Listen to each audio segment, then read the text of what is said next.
Les lampions suspendus au plafond de la salle de bal projetaient des ombres mouvantes sur les murs ornés de guirlandes.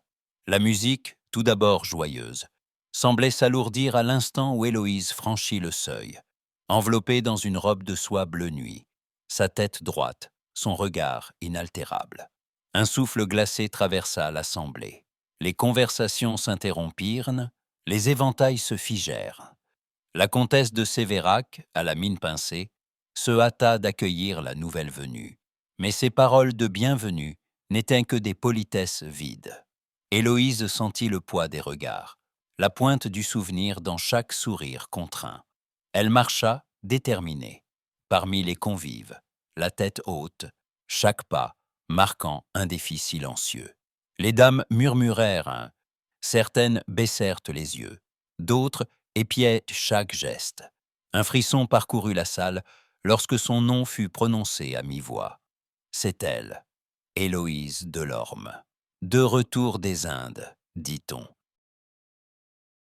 Avec une fortune, chuchota une autre, mais à quel prix?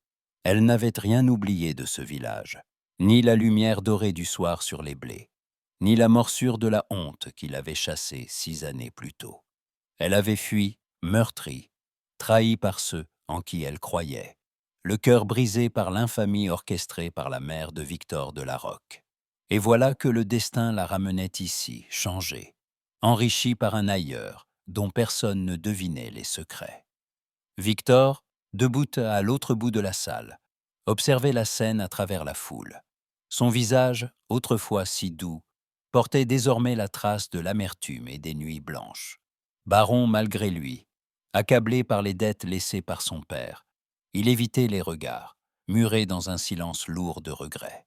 Pourtant, à la vue d'Héloïse, son cœur battit plus vite, mélange de stupeur et de crainte. Elle était donc revenue. Le passé se dressait entre eux, vif comme une lame. La comtesse de Sévérac, soucieuse d'éviter tout scandale, les rapprocha sous prétexte d'une valse. « Victor, je vous prie, conduisez mademoiselle Delorme », dit-elle d'une voix autoritaire. Victor hésita. Héloïse le fixa impassible. Il s'inclina enfin, tendant la main. « Mademoiselle Delorme », murmura-t-il, la voix rauque. « Monsieur le baron », répondit-elle, le ton égal, mais un éclair de défi dans les yeux. Leurs mains se frôlèrent, froides, tremblantes. La musique reprit. Ils tournoyèrent au milieu de la salle, 2 statues de glace dans une mer d'yeux curieux. 6 ans, souffla Victor sans la regarder. Le temps est un allié précieux, surtout quand on a tout perdu, répliqua-t-elle. Je n'ai jamais cessé de penser à vous. Vous avez pourtant si aisément cru à ma faute. Victor serra un peu plus fort sa main, comme s'il craignait qu'elle ne disparaisse. C'était un piège. Je ne l'ai compris que trop tard. Trop tard, en effet, monsieur, coupa-t-elle, la voix tranchante. La valse s'acheva dans un silence pesant. La comtesse, inquiète, s'approcha. Mais Héloïse s'écarta, le menton haut. Les invités s'écartèrent sur son passage, partagés entre la crainte et la fascination. Victor resta là, les poings serrés, les yeux voilés par la douleur. Au dehors, la nuit s'épaississait sur la campagne. Les rumeurs, elles, enflaient déjà, filant de bouche en bouche. Héloïse, la fille maudite, était de retour, plus énigmatique que jamais. Qu'avait-elle ramené des Indes? Pourquoi ce regard chargé de défis, ce secret inavoué dans la profondeur de ses yeux? Un souffle d'orage semblait planer sur le village, annonçant que rien ne serait plus comme avant. La lumière dorée du matin caressait les pierres anciennes de la maison Delorme. Depuis peu, la bâtisse avait retrouvé sa splendeur d'autrefois. Les volets repeints, les parterres fleuris, la porte d'entrée polie par une main ferme. Les villageois, curieux et méfiants, s'attardaient devant la grille, chuchotant sur les moyens déployés par Héloïse pour rendre à la demeure de sa tante défunte tout son éclat. Elle, debout sous le porche, observait les allées, et venue avec un calme qui ne la quittait jamais, son regard s'attardant parfois sur le chemin menant au domaine des Larocque. Les premiers jours, les domestiques s'affairaient, transportant malles et meubles venus de loin. Parmi eux, 2 jeunes Indiens, Arun et Chandra, éveillaient la stupeur et l'indignation. Leur teint sombre, leurs vêtements de coton clair, leur façon silencieuse de se mouvoir dans la maison, rappelaient à tous que la fortune d'Héloïse venait d'un autre monde, d'un ailleurs, que la campagne française regardait avec suspicion. Elle n'a donc rien appris du scandale murmurait-on à la boulangerie. Quelle audace! Employer des gens de couleur sous notre toit, ajoutait-on à la sortie de la messe. Héloïse, indifférente ou feignant de l'être, poursuivait ses réaménagements. Elle supervisait chaque détail, des tentures indiennes aux porcelaines délicates, imposant à la vieille maison une élégance nouvelle. Mais sous l'apparente sérénité, elle sentait la tension grandir. Elle savait la société de Saint-Sauveur, prompte à juger, à exclure tout ce qui échappait à ses codes. Victor, de son côté, vivait des journées accablantes. Les salons du domaine Larocque, autrefois pleins de rires et de musique, n'étaient plus que le théâtre d'âpres discussions. 3 créanciers s'étaient installés dans la bibliothèque, leur voix basse et leurs regards appuyés. « Baron, il nous faut une garantie. Les intérêts courent. » Et la situation devient intenable, lança l'un d'eux, les doigts tapotant nerveusement la table. Victor se raidit. « J'ai envoyé des démarches à Paris. Donnez-moi encore quelques semaines. » Mais un autre, au visage durci par les calculs, le coupa. « Une partie de vos dettes a été mystérieusement rachetée hier. »« Par qui ?» demanda Victor, le souffle court. Un sourire ironique effleura les lèvres du créancier. « La transaction est signée d'une main féminine. L'on parle d'une dame de l'Orme. » Un silence lourd s'installa. Le sang de Victor ne fit qu'un tour. Il comprit aussitôt. Héloïse. Elle seule en aurait eu les moyens. Et l'audace. L'humiliation monta, mêlée à une reconnaissance qu'il se refusait d'admettre. Après leur valse glaciale, elle intervenait dans sa vie, à la fois juge et sauveuse. Dès la fin de la réunion, il enfila sa redingote, traversa le parc, puis la route bordée de peupliers, menant à la maison de l'Orme. Il hésita un instant devant le portail, se rappelant la jeune fille rieuse qu'elle était jadis, la femme fière qu'elle était devenue. Il frappa. Arune vint ouvrir, le salua d'un geste respectueux. « Puis-je voir mademoiselle Delorme ?»« Entrez, monsieur », répondit Arune dans un français teinté d'accent. Héloïse attendait dans le salon, debout près d'une fenêtre.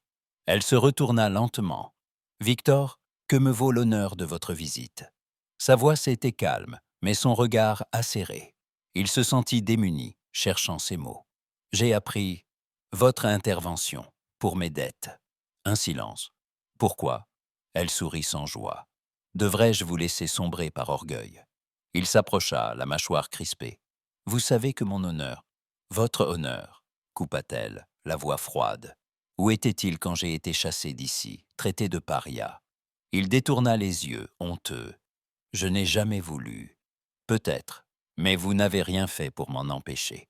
Aujourd'hui, les rôles sont inversés, Victor. » Il releva la tête, blessé. « Que voulez-vous » Elle s'avança, le visage durci par la détermination. « Je vous aiderai à sauver votre domaine, mais à une condition. » « Laquelle ?»«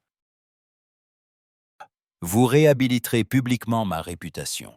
Vous direz à tous que j'ai été victime d'une injustice. Sans cela, je ne paierai pas un sou de plus. » Victor sentit la colère et la honte se mêler à une admiration secrète. « Vous me demandez l'impossible. »« Non, je vous demande la vérité, Victor, ni plus ni moins. » Il fit un pas vers elle, bouleversé. « Si je le fais, croirez-vous encore en moi ?»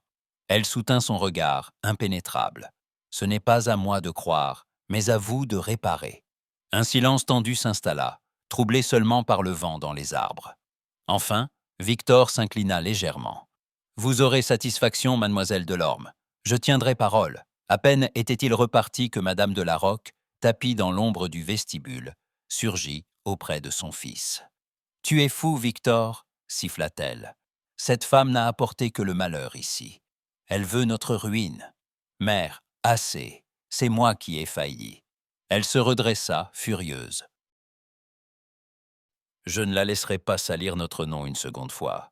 Fais-moi confiance, Victor. Je saurai la remettre à sa place. » Dès lors, la comtesse de Larocque se mit à l'œuvre, semant la suspicion partout où elle passait. À la supérette, au marché, au salon de thé, Elle murmurait des insinuations, rappelant le passé trouble d'Héloïse, amplifiant les rumeurs sur ses domestiques venus des Indes. « Qui sait ce qu'elle a bien pu faire là-bas » disait-elle d'un air entendu. « Une fortune si rapide, cela cache forcément quelque chose. » Mais Héloïse, avertie par ses alliés discrets, tenait bon. Chaque soir, elle écrivait à la lumière d'une lampe à huile, notant les noms de ceux qui la soutenaient, ceux qui la trahissaient. Elle savait que l'affrontement ne faisait que commencer. La tension montait. Les invitations à la maison de l'Orme se faisaient rares, mais ceux qui s'y risquaient repartaient troublés par la force et la dignité de la maîtresse de maison. Victor tiraillait entre sa promesse et la colère de sa mère, oscillait entre l'admiration et la confusion. Les regards dans le village devenaient plus insistants, plus hostiles. Au loin, les cloches de l'église sonnaient la fin de l'été, mais, dans les cœurs, la tempête ne faisait que s'annoncer. Quel secret Héloïse cachait-elle encore? Jusqu'où la comtesse de la Roque était-elle prête à aller pour la détruire? Et Victor, déchiré entre deux fidélités, serait-il capable d'affronter la vérité au grand jour? Dans la nuit tombante, Héloïse, debout sous la véranda, fixait l'horizon, le cœur battant. La guerre des apparences venait de commencer. Un rire pincé éclata derrière le rideau de soie, puis s'éteignit dans le cliquetis des tasses. Héloïse sentit les regards peser sur elle, comme une marée montante, invisible mais implacable. À la réception donnée chez les de Sévérac, elle évoluait avec grâce parmi les dames empesées, mais sous chaque révérence, elle percevait la pointe du mépris. Un châle oublié, une chaise déplacée, un mot glissé trop fort, 1000 petits affronts, qui n'échappaient qu'aux naïfs. Pourtant, elle ne laissait rien paraître, maîtrisant le moindre de ses gestes. « Mademoiselle Delorme, vous portez décidément des étoffes originales », lança la baronne d'un ton doucereux, effleurant du doigt la mousseline indienne d'Héloïse. « L'Orient offre tant de merveilles, à qui sait regarder », répondit-elle sans ciller, un sourire tranquille sur les lèvres. Les conversations s'animèrent alors, chacun tentant d'évaluer la part de scandale et de succès dans la trajectoire de la jeune femme. Mais si les regards étaient durs, certaines voix s'élevaient, plus justes.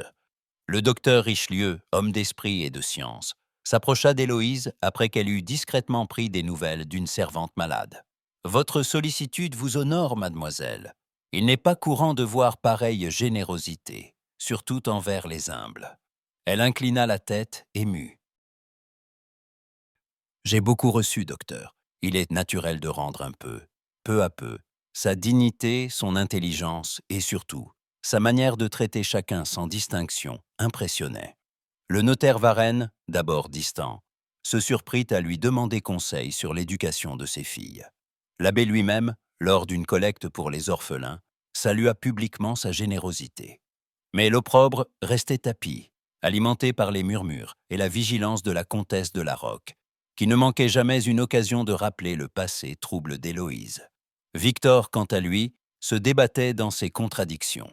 Sa mère, inflexible, lui répétait « Elle n'est qu'une parvenue, Victor. Ne te laisse pas égarer par des souvenirs d'enfance. » Lui, pourtant, ne voyait plus en Héloïse la coupable d'autrefois.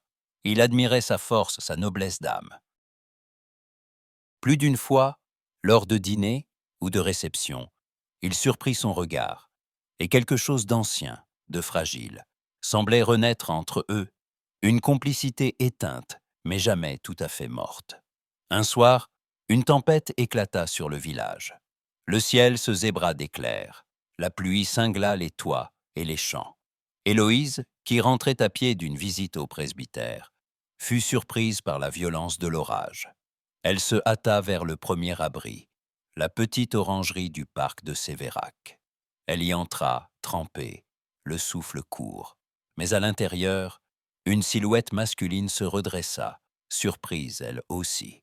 Victor, Héloïse, je cherchais à rejoindre mon cheval, mais la pluie. Ils se regardèrent. Un instant interdit, puis un rire nerveux les prit, dissipant la gêne. « Voilà qui nous ramène des années en arrière, » murmura Victor. « Sauf que cette fois, nous ne sommes plus des enfants, » répondit-elle, le regard pétillant malgré la fatigue. Le ton changea, plus intime, plus vrai que lors des bals ou des salons. Je me souviens, dit-il à mi-voix, de nos promenades dans les bois. Tu étais la seule à ne pas avoir peur du noir. Et toi, la seule à me faire rire, répondit-elle, la voix adoucie. Un silence. Pourquoi es-tu resté silencieux, Victor, toutes ces années? Il baissa la tête. Par lâcheté, je le crains. Et par orgueil. J'ai cru ce que l'on disait. J'ai cru ma mère. Elle serra les bras autour d'elle, frissonnante. Et maintenant? Il s'approcha, hésitant. Maintenant, je vois que j'ai eu tort, que j'ai manqué de courage. La pluie tambourinait plus fort, isolant leur refuge du reste du monde. Je ne suis plus la jeune fille naïve que tu as connue, murmura-t-elle. Non, tu es bien plus forte. Il tendit la main, sans oser la toucher. Me pardonneras-tu un jour? Héloïse ne répondit pas tout de suite. Elle observa la nuit, la foudre, les arbres tordus par le vent. Peut-être. Mais il te faudra le mériter, Victor. Un sourire timide se dessina sur ses lèvres. Ils restèrent ainsi, côte à côte, à écouter la tempête, unis par le secret d'une complicité retrouvée, fragile mais réelle. Quand enfin la pluie cessa, ils sortirent ensemble, sans un mot de plus. Mais chacun portait dans le cœur une lueur nouvelle. Dès le lendemain, les échos de l'orage résonnaient encore dans les ruelles du village, mais un frémissement imperceptible agitait les esprits. Qui sait ce que la tempête avait bouleversé ou réveillé entre Héloïse et Victor? Le matin s'était levé sur Saint-Sauveur, enveloppé d'une brume lourde, comme si le village tout entier cherchait à cacher les ombres qui s'étendaient dans ces ruelles. Depuis quelques jours, une rumeur, née d'une parole venimeuse, s'était répandue à la vitesse du vent, déformée à chaque bouche, gonflée de soupçons et d'envie. On chuchotait qu'Héloïse Delorme, la mystérieuse héritière revenue des Indes, avait été la maîtresse d'un nabab, un prince oriental, dont les richesses et les mœurs faisaient frissonner l'imagination locale. Les regards, déjà méfiants, devinrent franchement hostiles. À la sortie de la messe, les dames détournaient la tête, les hommes plaisantaient à voix basse. Même les enfants, sensibles à l'inquiétude de leur mère, s'écartaient du passage d'Héloïse, comme si le scandale était contagieux. Il n'était pas rare de trouver, glissée sous la porte de la maison Delorme, une lettre anonyme, tachetée d'encre, où s'accumulaient insultes et insinuations. Héloïse les lisait sans ciller, puis les jetait au feu, mais la morsure des mots la poursuivait jusque dans ses insomnies. Elle avançait dans le village tête haute, saluant avec politesse, forçant son cœur à l'indifférence. Pourtant, la solitude se resserrait autour d'elle comme une étole glacée. Victor, mis au courant des rumeurs, sentit une colère sourde monter en lui. Il tenta d'agir, de défendre publiquement Héloïse. Lors d'une réunion à la mairie, alors que les notables s'étendaient en sous-entendu, il se leva d'une voix ferme. « Je vous en prie, assez de calomnies. Mademoiselle Delorme a droit au respect. Vous oubliez trop vite tout ce qu'elle a fait pour ce village. » Un silence gêné suivit, bientôt rompu par le maire, qui haussa les épaules. « Les histoires suivent ceux qui les provoquent, baron. Nous n'inventons rien. » Victor répliqua, la voix tremblante d'indignation. « Je connais Héloïse depuis l'enfance, elle n'a jamais trahi sa dignité. » Un ricanement s'éleva au fond de la salle. « Peut-être la connaissez-vous moins bien que vous ne le croyez. » Victor rentra chez lui, le cœur serré. Il sentait l'inutilité de ses efforts, la force aveugle des rumeurs. Sa mère, qui avait tout entendu, l'attendait dans le salon, le visage fermé. « Il est temps de cesser ce ridicule plaidoyer, Victor. Cette femme nous entraînera dans sa disgrâce. »« Mère, assez. Je ne te laisserai pas salir Héloïse. »« Alors tu me forces à agir, » répondit-elle d'une voix glacée. Dès le lendemain, la comtesse de Larocque fit venir à Saint-Sauveur un homme discret, vêtu de sombre, à l'œil perçant. Un détective, recommandé par un cousin de Paris. « Fouillez son passé, » ordonna-t-elle. « Je veux des preuves, des faits irréfutables. Cherchez dans les journaux, interrogez les domestiques, allez jusqu'à Pondichéry s'il le faut. »« Je saurai satisfaire votre exigence, madame, » répondit-il d'un ton neutre. Tandis que l'enquête commençait dans l'ombre, Héloïse cherchait un peu de réconfort, auprès de la seule amie qui lui restait, Charlotte de Sévérac. Un après-midi, à l'abri dans le petit salon bleu, les deux femmes se retrouvèrent, loin des regards. Charlotte, les mains jointes sur ses genoux, osa enfin poser la question qui brûlait toutes les lèvres. « Héloïse, tout ce qu'on raconte, est-ce vrai ?» Un silence, puis Héloïse releva la tête, les yeux brillants d'une douleur contenue. « Non, Charlotte. Mais la vérité n'a que peu de poids face au désir des gens de croire au pire. » Charlotte lui prit la main. « Tu peux tout me dire, je ne te jugerai jamais. » Héloïse hésita, puis la voix basse, elle murmura. « Là-bas, aux Indes, j'ai connu un homme, un prince tamoul, héritier d'un grand domaine. Il m'a aimé, je crois, et j'ai cru pouvoir aimer sans crainte. Mais il y avait entre nous l'abîme des mondes, la couleur de ma peau, sa famille, la mienne, et tout ce que les convenances interdisent. » Charlotte pressa doucement ses doigts. « Tu n'as rien à te reprocher, alors. » Un sourire triste effleura les lèvres d'Héloïse. « Rien, sinon d'avoir cru possible l'impossible. Il est mort, emporté par la maladie. Je suis resté seul, mais sans honte.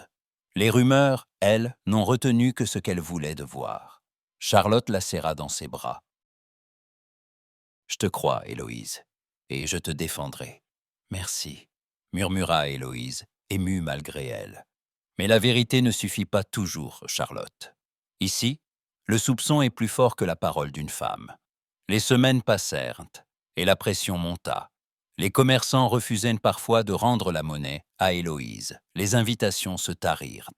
Lors d'une promenade, elle croisa la baronne d'Arnaud, qui détourna ostensiblement son ombrelle, murmurant à son amie. « Je n'oserais confier mes filles à cette femme, pas même pour une minute. » Parfois, la douleur était plus vive, un éclat de rire étouffé, une phrase tranchante lancée à la volée. Sait-on seulement qui est le père de sa fortune? Un soir, Héloïse rentra chez elle, lasse, les épaules alourdies par le poids de l'hostilité. Dans l'obscurité de son boudoir, elle contempla longtemps le reflet de son visage dans le miroir. Elle se demanda s'il lui restait encore la force de lutter. Mais au fond de ses yeux brillait la même flamme de défi qui l'avait portée jusqu'ici.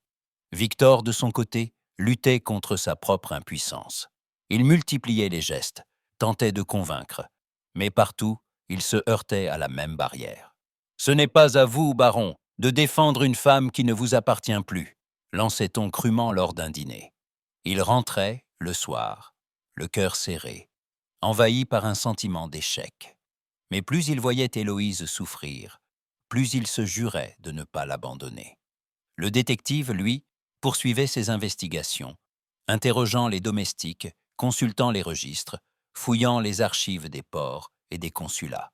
Il écrivait des rapports à la comtesse de Larocque.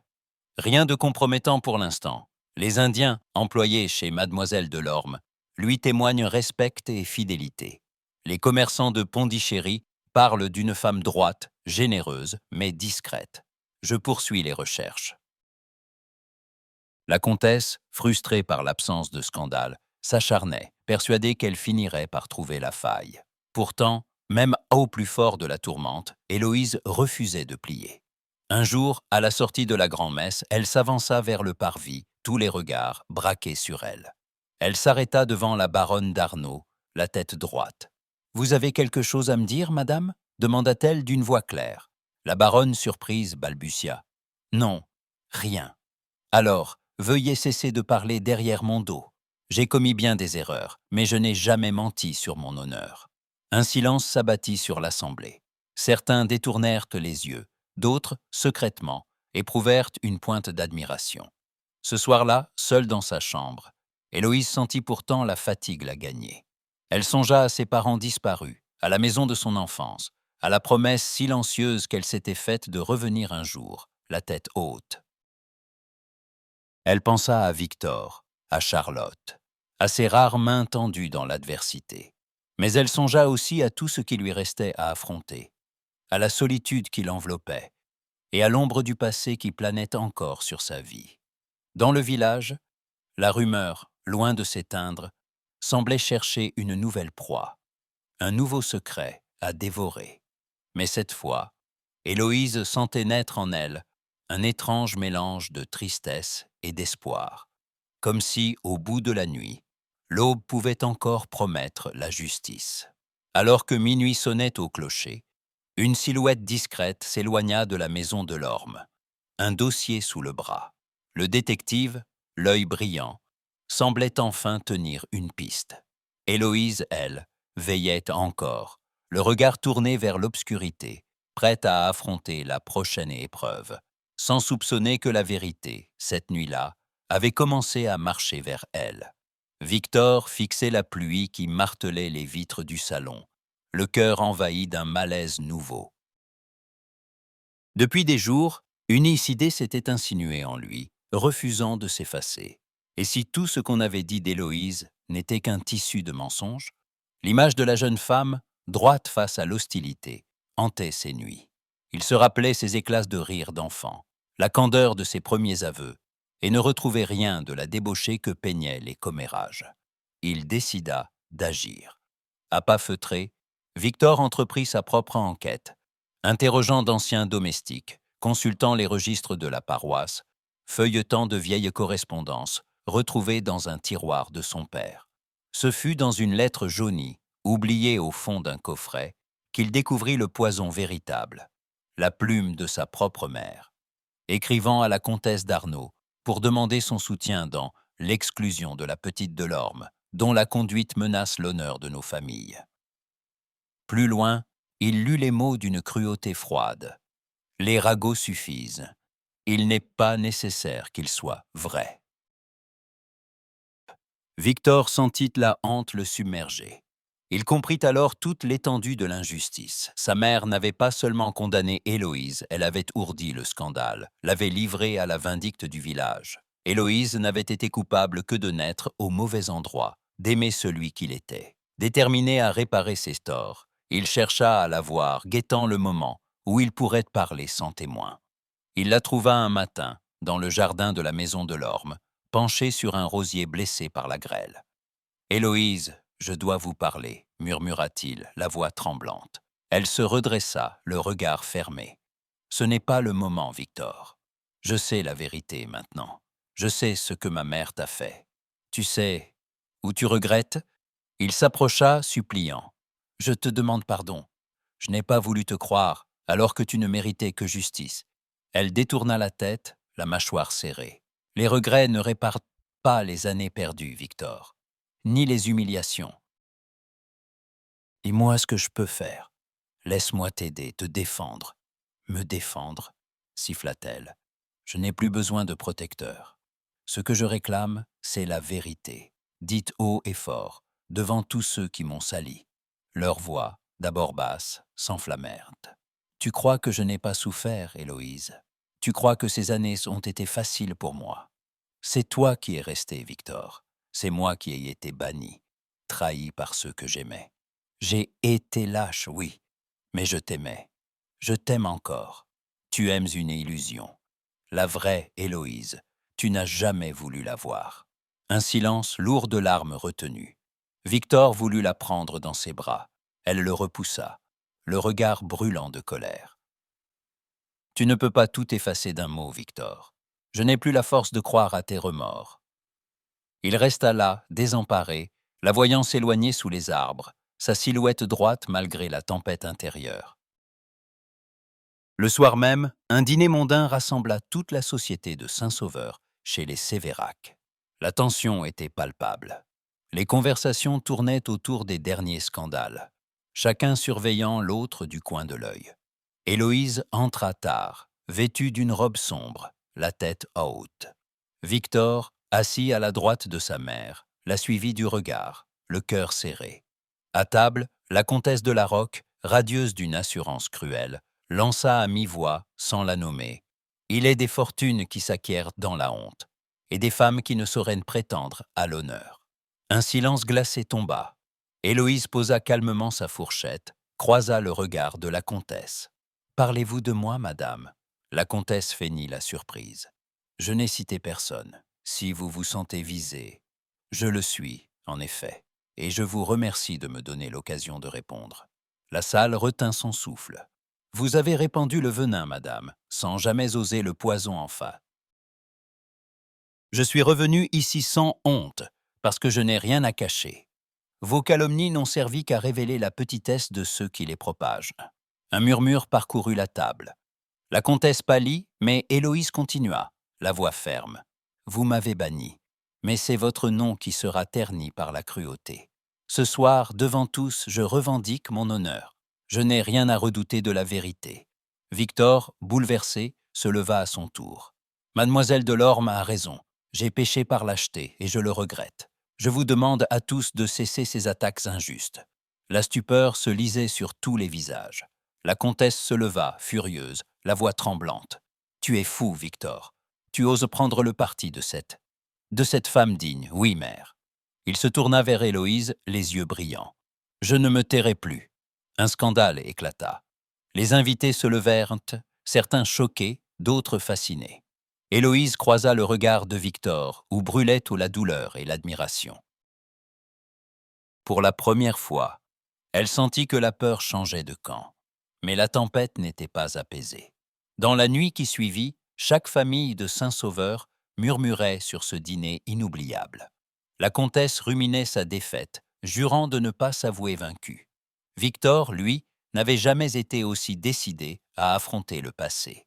Dans l'ombre, Héloïse, debout devant sa fenêtre, sentit le poids de la lutte à venir, mais aussi une étrange lumière, promesse d'un avenir enfin possible. Restait à savoir jusqu'où la vérité oserait aller. La cloche de l'église sonna 3 fois, ébranlant la torpeur du village. Un vent nouveau soufflait sur Saint-Sauveur, secouant les certitudes, dévoilant les haines anciennes et les fidélités cachées.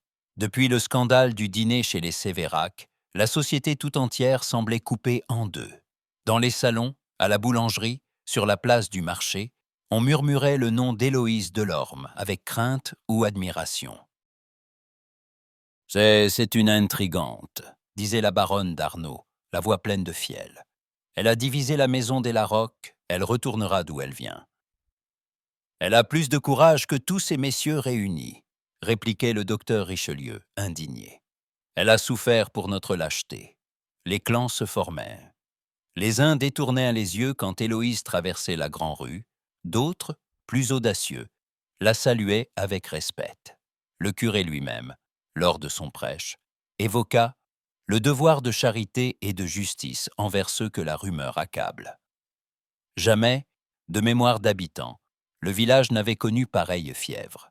Victor, désormais banni du cercle familial, arpentait les couloirs du domaine Larocque avec la sensation douloureuse d'être devenu un étranger dans sa propre maison. Sa mère, murée dans un silence glacial, ne lui adressait plus la parole. Il lisait dans ses yeux la blessure de l'orgueil, la fureur d'avoir perdu la main sur le destin de son fils. Mais Victor avait choisi son camp.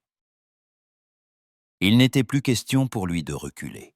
L'occasion d'agir se présenta lors de l'Assemblée des notables, convoquée dans le grand salon de la mairie pour débattre d'un projet de bienfaisance.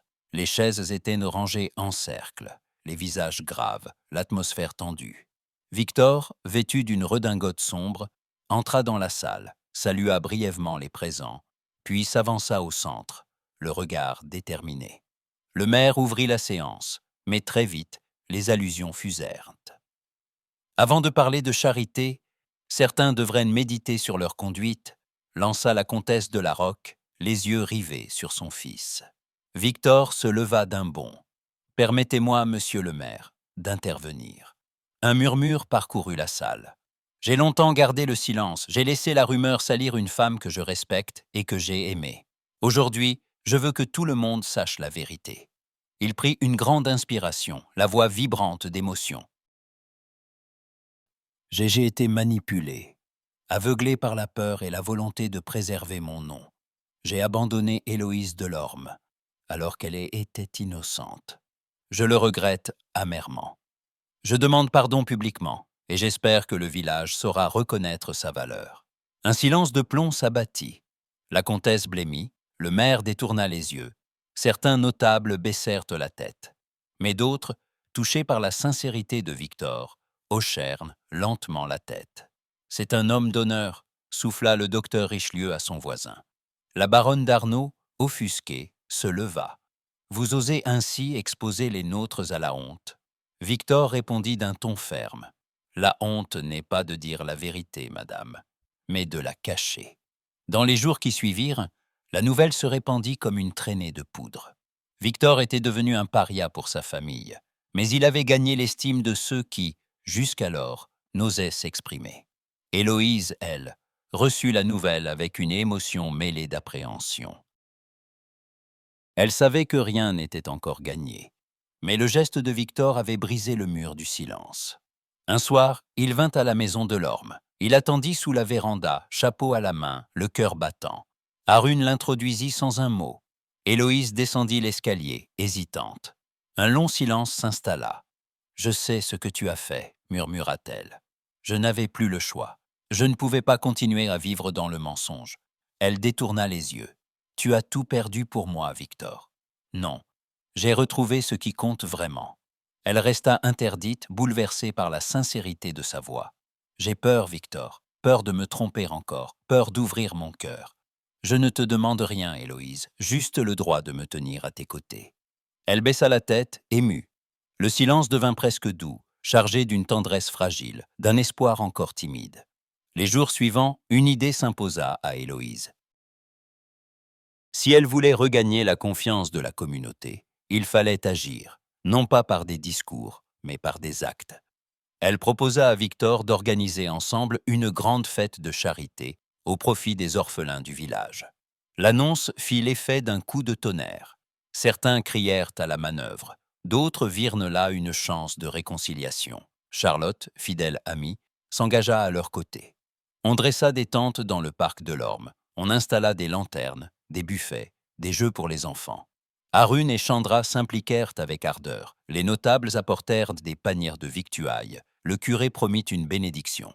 Le jour venu, le soleil se leva sur un décor féerique. Les enfants riaient, couraient sous les arbres. Les dames rivalisaient d'élégance. Victor et Héloïse accueillaient chacun avec un sourire, sans ostentation, mais avec une chaleur vraie. Les fonds récoltés dépassèrent toutes les espérances. À la tombée du soir, le maire s'approcha d'Héloïse. « Mademoiselle, vous avez fait plus pour ce village en un jour que beaucoup en toute une vie. Je vous présente mes excuses pour les injustices passées. » Les applaudissements éclatèrent. Héloïse sentit les larmes lui monter aux yeux. Victor, à ses côtés, lui serra discrètement la main. « Tu as gagné leur respect, Héloïse. » Elle lui répondit dans un souffle. « Peut-être, mais je n'ai pas encore gagné le tien. » Il la regarda longuement, le regard chargé de promesses. « Je n'ai jamais cessé de t'aimer. » La nuit s'étendit sur la fête, douce et légère, comme un voile de réconciliation. Mais dans l'ombre, certains observaient encore, prêts à tout pour empêcher ce bonheur fragile de s'épanouir. Alors que les lanternes vacillaient dans la brise, Héloïse sentit poindre en elle un espoir nouveau, mais aussi l'intuition que la paix n'était qu'une étape sur le chemin de la vérité. Les secrets du passé n'avaient pas dit leur dernier mot.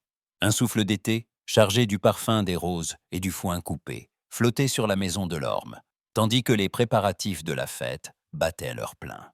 Depuis l'aube, la cour résonnait du bruit des charrettes, des rires d'enfants, du va-et-vient affairé des domestiques. Au centre de cette agitation, Victor et Héloïse semblaient s'être trouvés un langage secret, fait de regards complices, de gestes partagés. « As-tu vu la couleur des rubans pour le kiosque ?» demanda Victor, un sourire espiègle au coin des lèvres, les bras chargés de guirlandes. « Ce bleu-là, c'est la promesse du ciel après l'orage, » répondit Héloïse en effleurant la soie du bout des doigts. « Tu ne crois pas ? Je ne sais pas si je crois encore aux promesses, murmura-t-il, mais je te fais confiance. » Ils travaillaient côte à côte, riant de leur maladresse, évoquant à demi-mot leurs souvenirs d'enfance. Parfois, la conversation glissait vers les regrets. « Si tu pouvais revenir en arrière, changer une chose, que choisirais-tu » demanda Victor, la voix hésitante. Héloïse s'arrêta, le regard perdu vers les arbres.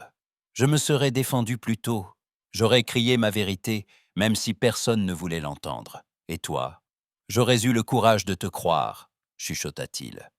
Dans ces moments de calme, l'amertume semblait s'effacer. Charlotte, attentive et bienveillante, observait cette complicité renaissante, avec un espoir mêlé d'inquiétude. Un après-midi, elle entraîna Héloïse à l'écart, sous la tonnelle couverte de chèvrefeuilles. « Il t'aime, Héloïse. N'as-tu pas droit, toi aussi, au bonheur ?» « Le bonheur, je ne sais même plus ce que c'est. » avoua Héloïse, la voix brisée. « Il y a tant de blessures entre nous. » Charlotte lui prit les mains. « Pardonner, ce n'est pas oublier. C'est se donner la chance d'un nouveau départ. Tu as déjà pardonné à la vie, sinon tu ne serais pas là aujourd'hui. » Un silence, puis Héloïse esquissa un sourire timide. « Tu as raison. Peut-être suis-je plus forte que je ne le crois. » Victor, de son côté, affrontait une tempête silencieuse. Son notaire, grave, lui avait rendu visite. « Monsieur le baron, une clause a été retrouvée dans le testament de feu votre père. Si vous épousez une femme dont l'honneur est publiquement contesté, vous perdez tout droit à l'héritage. » Victor pâlit. « C'est une manœuvre de ma mère. Hélas, la loi est claire. Réfléchissez bien, monsieur. C'est votre avenir qui se joue. » Victor, le regard sombre, serra les poings. Il pensa à Héloïse, à tout ce qu'il avait déjà perdu et gagné pour elle. Il savait que la décision à venir exigerait plus de courage qu'aucune autre. Pendant ce temps, dans l'ombre, la comtesse de Larocque s'agitait. Humiliée par la prise de position de son fils, elle n'avait pas renoncé à sa vengeance. Un soir, dans un salon obscur du château, elle reçut un homme à la mine patibulaire, vêtu de sombre. Monsieur Girard, ancien employé de la Compagnie des Indes, autrefois éconduit par Héloïse. « Il vous suffirait d'accuser mademoiselle Delorme de vol, » dit-elle, glissant une bourse sur la table. « Un bijou disparu, une somme détournée. Votre parole suffira à semer le doute. » Girard hésita, puis empocha l'argent d'un geste nerveux. « Vous aurez votre scandale, madame. » Le grand jour arriva, baigné d'une lumière dorée. Le parc de l'Orme était méconnaissable. Des guirlandes festonnèrent les arbres, des tables croulaient sous les douceurs, la musique flottait dans l'air. Les enfants couraient, les notables échangeaient des sourires apprêtés. Héloïse, radieuse malgré la tension, allait de groupe en groupe, attentive à chacun. Victor la rejoignit près du buffet. « Tu es la reine de la fête, Héloïse. » Elle sourit, troublée. « Ce n'est qu'un instant de paix, mais je t'en remercie. » La fête battait son plein quand un silence brutal tomba sur l'assemblée. Monsieur Girard, cravate de travers, visage rougi, s'avança sous les regards. Il s'adressa à haute voix au maire. « Je dois parler, monsieur. Il y a ici une voleuse, une femme qui a trahi la confiance de tous. » Un murmure parcourut la foule. Héloïse pâlit, mais resta droite. « De qui parlez-vous, monsieur ?» demanda-t-elle d'une voix ferme. Girard la désigna sans hésiter. « Vous, mademoiselle Delorme, en Inde, vous avez dérobé un collier d'une valeur inestimable à mon employeur. Je peux en apporter la preuve. » Un tumulte s'éleva aussitôt. Les dames reculèrent. Certains messieurs protestèrent. D'autres, ravis du scandale, murmuraient déjà leur indignation. La comtesse de Larocque observait la scène de loin, un demi-sourire cruel aux lèvres. Victor bondit au centre du cercle, faisant front à Girard. « C'est un mensonge, vous n'avez aucune preuve. Et pourquoi vous érigez-vous en défenseur ?» répliqua Girard, goguenard. « Parce que vous êtes amoureux ?» Victor serra les poings, mais Héloïse posa doucement la main sur son bras. « Laissez-moi parler, Victor. » Elle s'avança, fière, face à la foule. « Monsieur Girard, j'ai quitté l'Inde sans rien emporter qui ne m'appartint. Je n'ai jamais dérobé le moindre bijou. Ceux qui veulent connaître la vérité n'ont qu'à interroger mes anciens employeurs ou mes domestiques. J'ai vécu sous le regard de tous, sans jamais baisser les yeux. » Son regard croisa celui du maire, puis celui du docteur Richelieu. « Je suis prête à affronter la justice, ici et ailleurs, mais je ne me soumettrai plus jamais au chantage, ni à la calomnie. » Un silence lourd s'abattit. Charlotte s'avança, étreignant Héloïse. « Je la connais depuis l'enfance, jamais elle n'a menti. » Le docteur Richelieu, d'une voix forte. « Je me porte garant de son honnêteté. » Mais l'accusation flottait, empoisonnant l'air. La fête, d'un coup, avait perdu ses couleurs. Victor prit la parole, la voix vibrante. Si vous continuez à salir une innocente, alors je partirai avec elle. Je renonce à mon nom, à ma fortune, mais pas à mon honneur. » La foule hésitait, partagée entre la curiosité, la peur et l'admiration. La comtesse, blême de rage, s'écarta sans mot dire. La nuit tombait. Au loin, les lanternes vacillaient dans l'obscurité. La réputation d'Héloïse, à nouveau menacée, semblait sur le point de s'effondrer. Mais dans le cœur de ceux qui l'avaient vue lutter, une question grandissait. La vérité triompherait-elle enfin? Un souffle de tempête planait sur la fête, et nul ne savait qui, de l'ombre ou de la lumière, sortirait vainqueur du dernier combat. Le silence, après l'accusation de Girard, était si dense que l'on entendait le bourdonnement des insectes autour des lanternes. Les invités de la fête, figés, attendaient un mot, un geste. Héloïse, seule au centre du cercle, sentit la brûlure de 1000 regards. Pourtant, elle se redressa, sa voix claire brisant la torpeur. « Je n'ai jamais volé qui que ce soit, » dit-elle, en fixant Girard sans trembler. « J'ai quitté l'Inde pauvre de souvenirs, mais riche de dignité.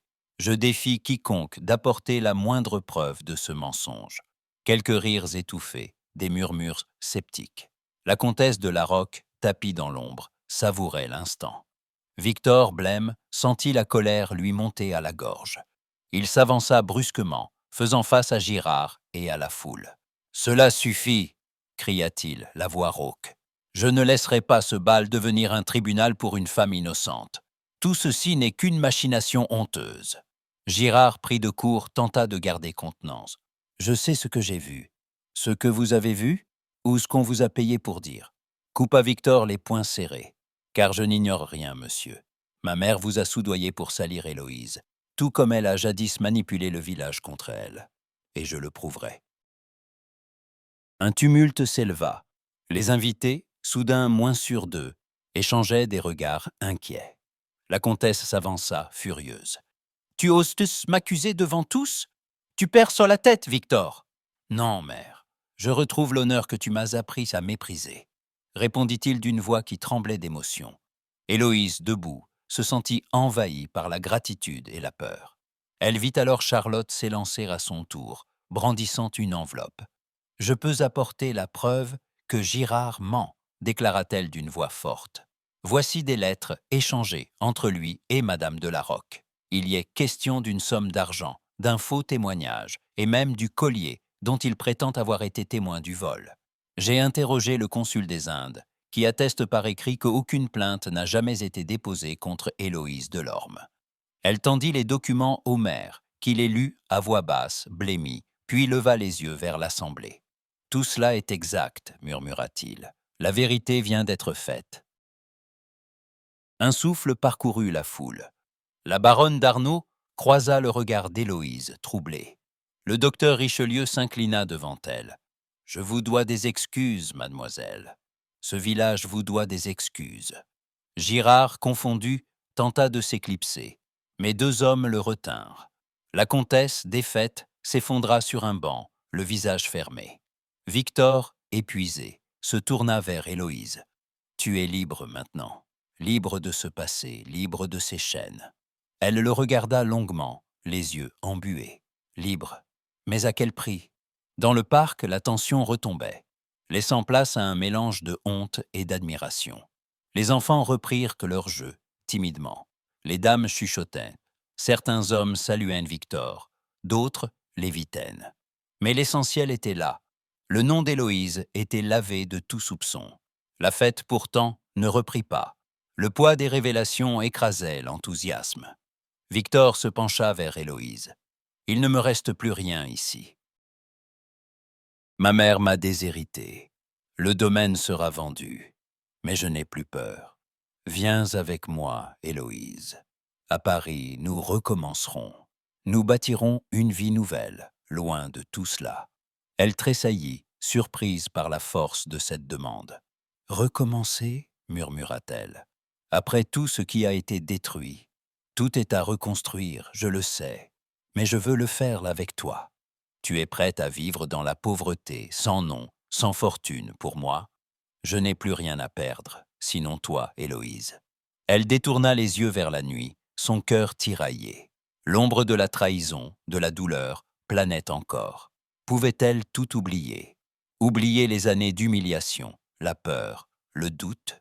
Pouvait-elle pardonner non seulement à Victor, mais à elle-même?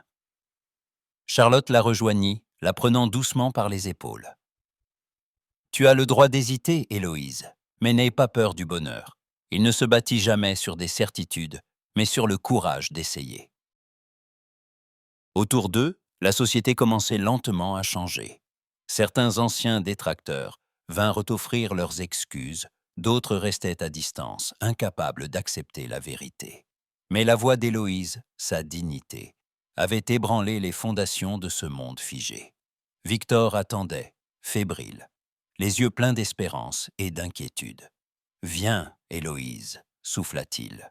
Tout commence maintenant. » Elle ferma les yeux, laissant le vent de la nuit caresser son visage. Un pas, un souffle, un choix. L'avenir était encore incertain, mais pour la première fois, il semblait possible. Dans l'obscurité, alors que les derniers invités quittaient le parc, une lumière restait allumée à la fenêtre de la maison de l'Orme. Là, une femme hésitait entre la peur et l'espoir, consciente qu'il faut parfois toucher le fond des ruines pour oser bâtir l'amour sur des terres neuves. Le vent d'automne balayait la campagne, soulevant des tourbillons de feuilles rousses sur le sentier qui menait à la maison de l'Orme. Depuis la nuit du scandale, Héloïse s'était retirée du monde. Elle avait refusé toute visite, prétextant la fatigue, mais en vérité, elle cherchait la paix dans la solitude, tentant de démêler les fils de son avenir. Elle errait longuement dans le jardin, relisait les lettres de son père, s'arrêtait devant les portraits muets de ses aïeux. Son cœur, pourtant libre de toute accusation, pesait lourd de doutes et de souvenirs. Un matin, alors que la brume enveloppait encore la vallée, Arune entra, l'air troublé. « Mademoiselle, il y a un visiteur, il dit venir de très loin. » Héloïse fronça les sourcils, surprise. Qui donc? Mais déjà, un homme à la peau brune et aux yeux doux se tenait dans le vestibule, un sourire discret sur les lèvres. « Namasté, Héloïse, » salua-t-il en s'inclinant. Elle sentit son cœur bondir de joie et de nostalgie. « Ravi, c'est bien toi ?»« En chair et en os, » répondit-il en riant. Pondichéry n'a pas oublié sa bienfaiterie. Ils s'assirent dans le petit salon, loin des oreilles indiscrètes. Ravi, ancien secrétaire du prince Tamoul, avait traversé les mers pour revoir celle qu'il considérait comme une sœur. « J'ai appris ce qui t'est arrivé, » confia-t-il. « J'ai vu trop de femmes écrasées par la rumeur. Mais toi, tu es différente. Tu as survécu à l'exil. Tu as bâti ta fortune seule. Tu as affronté les tempêtes du cœur. » Héloïse détourna les yeux, émue. « Je ne sais plus si j'ai encore la force de recommencer, Ravi. Tout semble fragile, même le pardon. » Il posa la main sur la sienne. « La force, tu l'as en toi. Souviens-toi de ce que tu m'as appris. La liberté ne se donne pas, elle se conquiert chaque jour. Tu n'es pas obligé d'aimer ceux qui t'ont blessé. Mais n'oublie pas d'aimer la femme que tu es devenue. » Elle sourit, les larmes oscillent. « Merci, Ravi. Tu m'as rappelé qui j'étais. » Après le départ de son vieil ami, Héloïse se sentit apaisée, comme si la voix du passé lui avait rendu confiance en l'avenir. Pourtant, une décision restait à prendre, celle d'ouvrir à nouveau son cœur à Victor, ou de tourner la page définitivement. Pendant ce temps, Victor vivait ses propres tourments. Il avait quitté le domaine familial, rendu les clés à un intendant glacial, écrit à sa mère une lettre sobre, sans colère, mais sans retour possible. Il avait vendu quelques bijoux, réglé ses dernières dettes et renoncé à tout ce qui avait été son monde. Dans une chambre modeste, il songeait à Héloïse, à ce qu'il serait prêt à sacrifier pour un simple regard d'elle. Un soir, il confia ses pensées à Charlotte, venue lui apporter un panier de victuailles. « Tu n'as plus rien, Victor. Tu n'es plus baron ni héritier. Regrettes-tu tout cela ?» Il secoua la tête, grave. « J'ai perdu mon nom, mais j'ai retrouvé ma conscience. Si Héloïse veut de moi, je n'hésiterai pas à tout recommencer. Sinon, je m'efforcerai d'être digne d'elle, même dans la solitude. » Charlotte lui prit la main, émue. Va la retrouver. Dis-lui la vérité, une bonne fois pour toutes. Le lendemain, le ciel était limpide, lavé par la pluie. Victor gravit la colline où, jadis, Héloïse et lui s'étaient promis l'éternité. Un soir d'adolescence. Il la trouva là, assise dans l'herbe, les cheveux défaits, le regard perdu sur la vallée. « Héloïse » murmura-t-il en s'approchant, hésitant. Elle ne bougea pas, mais il lut l'émotion dans ses yeux. « Je savais que tu viendrais, Victor. Ici, tout recommence, ou tout finit. » Il s'assit près d'elle, laissant le silence s'installer. Enfin, il parla, d'une voix grave. « Je n'ai plus rien à t'offrir, Héloïse. Ni domaine, ni titre, ni fortune. Mais j'ai appris ce que valent la loyauté et le courage, et je te dois la vérité. » Elle le regarda, la voix brisée. « Pourquoi as-tu attendu si longtemps? La peur, l'orgueil, la honte. Je n'ai pas su te défendre, ni croire en toi. J'ai été lâche et je m'en repense chaque jour. Moi aussi j'ai douté, avoua-t-elle. J'ai cru que tu ne m'aimais plus, que le passé ne pouvait être effacé. » Victor tendit la main, hésitant. « Me pardonnes-tu, Héloïse? Pas pour ce que j'ai fait, mais pour ce que je veux devenir à tes côtés. » Elle posa sa main dans la sienne, une larme roulant sur sa joue. « Je veux y croire, Victor. Mais il faudra du temps. Rien n'est facile, pas même l'amour retrouvé. » Il sourit, ému, jusqu'aux larmes. « Je ne demande que le droit d'essayer, chaque jour. » Leurs fronts se touchèrent, le souffle mêlé, l'émotion à fleur de peau. Sur cette colline, là où les promesses d'enfance étaient mortes, une parole nouvelle naissait. « Je t'aime, Héloïse, dit-il dans un souffle. Je t'aime aussi, murmura-t-elle. Mais laisse-moi apprendre à pardonner, à reconstruire sur ce qui reste. » Autour d'eux, la lumière changeait, comme si le monde les reconnaissait enfin. Les barrières sociales s'effaçaient dans le vent. Mais tous deux savaient que la réconciliation restait fragile, que le chemin vers la paix n'était pas encore achevé. Alors qu'ils redescendaient ensemble vers le village, main dans la main, l'avenir s'ouvrait devant eux, incertain, mais empli d'une lueur nouvelle.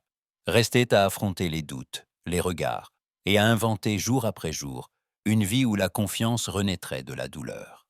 Dans l'ombre des arbres, une silhouette discrète les observait, témoin silencieux de ce pardon naissant, car l'histoire d'Héloïse et Victor n'était pas encore écrite jusqu'au bout.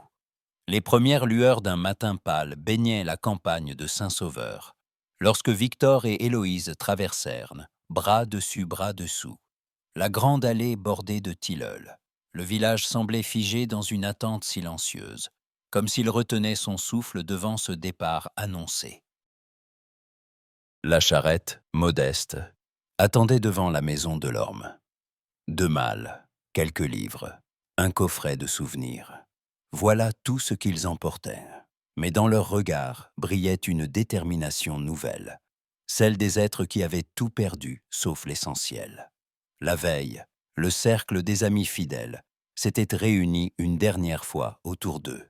Charlotte, les yeux rougis, avait serré Héloïse dans ses bras. « Tu n'auras jamais été une paria pour moi, » murmura-t-elle. « Paris t'accueillera, et tu trouveras la place qui t'est due. » Aaron, ému, promit de veiller sur la maison en leur absence. « Où que vous alliez, mademoiselle, vous resterez notre lumière, » assura-t-il, la voix tremblante.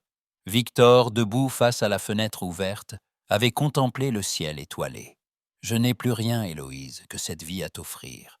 Mais c'est la mienne, sans masque ni mensonge. » Elle lui avait pris la main, répondant d'un ton grave. « Je n'ai jamais désiré autre chose que la vérité et la liberté d'aimer sans honte.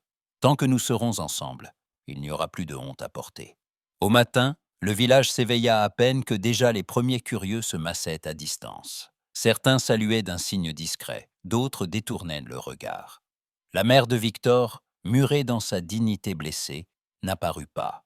Seul le docteur Richelieu vint leur souhaiter courage. « Vous partez pauvres, mais riches d'honneur, » déclara-t-il. « N'oubliez jamais que le monde change grâce à ceux qui osent défier les règles. » Ils prirent la route, la tête haute, Héloïse jetant un dernier regard aux murs familiers, aux champs dorés par l'automne.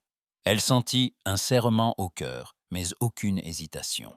Désormais, leur place était ailleurs, loin de cette terre de jugement, de secrets et de regrets. Le trajet jusqu'à la gare fut silencieux, rythmé par le bruit des sabots sur la terre battue. Victor gardait la main d'Héloïse serrée dans la sienne, comme pour conjurer la peur du futur. Il sentait son amour grandir à mesure qu'il s'éloignait, lavé de tout ce qu'il avait souillé. « As-tu peur » demanda-t-il doucement, alors que le train approchait à l'horizon. « Oui et non » répondit-elle, le regard perdu dans la lumière du matin. « J'ai peur de ce que nous ignorons, mais plus de ce que nous laissons derrière nous. Paris, c'est un mystère, mais il n'y aura plus de secrets entre nous. » À la gare, quelques regards hostiles, mais aussi de francs sourires d'admiration. Charlotte, venue en hâte, les étreignit une dernière fois. « Promets-moi d'écrire, Héloïse. Raconte-moi la liberté, et ce qu'on devient quand on s'autorise à aimer sans chaîne. »« Je te le promets, » répondit-elle, la voix vibrante d'émotion. Le train s'ébranla, emportant les deux silhouettes vers l'inconnu. Par la fenêtre, Héloïse vit s'éloigner la colline de leur enfance, les toits du village, l'église où tant de larmes avaient coulé. Elle sentit Victor poser une main sur sa joue. « Je n'oublierai jamais ce que nous avons traversé, dit-il. Mais c'est ici que commence notre vraie histoire. » Ils évoquèrent les projets, les rêves, ouvrir une librairie, offrir des cours aux jeunes filles, vivre simplement, mais libre. Héloïse parlait d'un Paris foisonnant. Victor l'écoutait, fasciné par sa force et sa douceur mêlée. « Nous n'appartiendrons jamais à ce monde qui juge, » souffla-t-elle, « mais nous pouvons bâtir le nôtre, pierre après pierre. Tant que tu es à mes côtés, répondit-il, il n'y aura plus de place pour la peur. » À mesure que la campagne défilait, les souvenirs douloureux s'estompèrent, remplacés par la promesse d'un avenir construit ensemble, envers et contre tout. La liberté n'était pas donnée. Il le savait. Il faudrait la conquérir chaque jour, s'affirmer face à la société, au regard, au douter. Mais pour la première fois, la peur n'était plus un obstacle. Elle était devenue le creuset de leur courage. Le train franchit la dernière courbe. Au loin, le village de Saint-Sauveur disparut, englouti par la brume. Mais dans le cœur d'Héloïse et de Victor, une promesse nouvelle avait été scellée. Celle de ne plus jamais se perdre, ni se trahir, et de vivre, désormais, au grand jour.